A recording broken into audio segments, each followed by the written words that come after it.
رسول اللہ صلی اللہ علیہ وآلہ وسلم نے مسلسل کئی دن تک سحری و افطاری کے بغیر روزہ رکھنے سے منع فرمایا تھا۔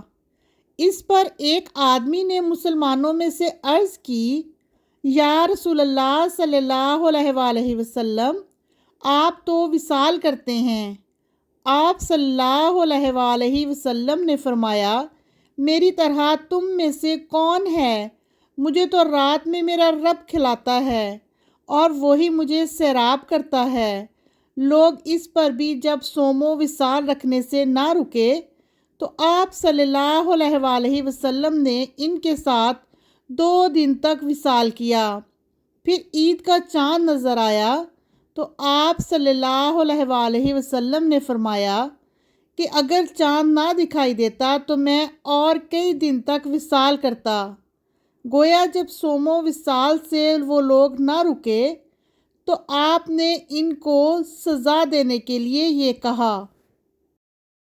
نبی کریم صلی اللہ علیہ وآلہ وسلم نے دوبارہ فرمایا، تم لوگ وصال سے بچو۔ عرض کیا گیا کہ آپ تو وصال کرتے ہیں۔ اس پر آپ صلی اللہ علیہ وآلہ وسلم نے فرمایا کہ رات میں مجھے میرا رب کھلاتا اور وہی مجھے سیراب کرتا ہے، پس تم اتنی ہی مشقت اٹھاؤ جتنی تم طاقت رکھتے ہو۔ رسول اللہ صلی اللہ علیہ وآلہ وسلم شعبان سے زیادہ اور کسی مہینہ میں روزے نہیں رکھتے تھے۔ شعبان کے پورے دنوں میں آپ صلی اللہ علیہ وآلہ وسلم روزہ سے رہتے۔ آپ صلی اللہ علیہ وآلہ وسلم فرمایا کرتے تھے کہ عمل وہی اختیار کرو جس کی تم میں طاقت ہو، کیونکہ اللہ تعالیٰ ثواب دینے سے نہیں تھکتا، تم خود ہی اکتا جاؤ گے۔ نبی کریم صلی اللہ علیہ وآلہ وسلم اس نماز کو سب سے زیادہ پسند فرماتے جس پر ہمیشگی اختیار کی جائے، خواہ کم ہی کیوں نہ ہو۔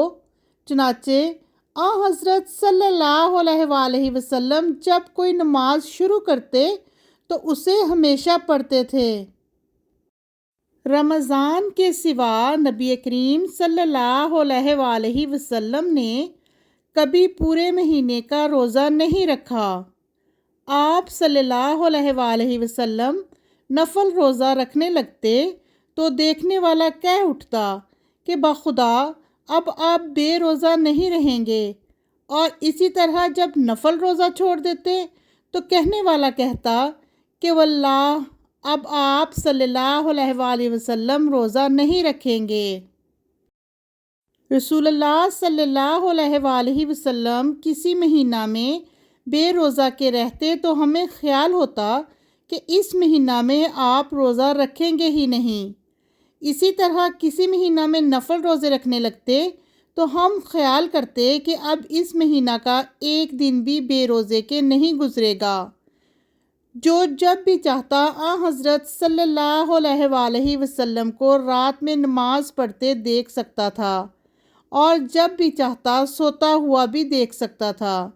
سلیمان نے حمید طویل سے یوں بیان کیا کہ انہوں نے انس رضی اللہ عنہ سے روزہ کے متعلق پوچھا تھا۔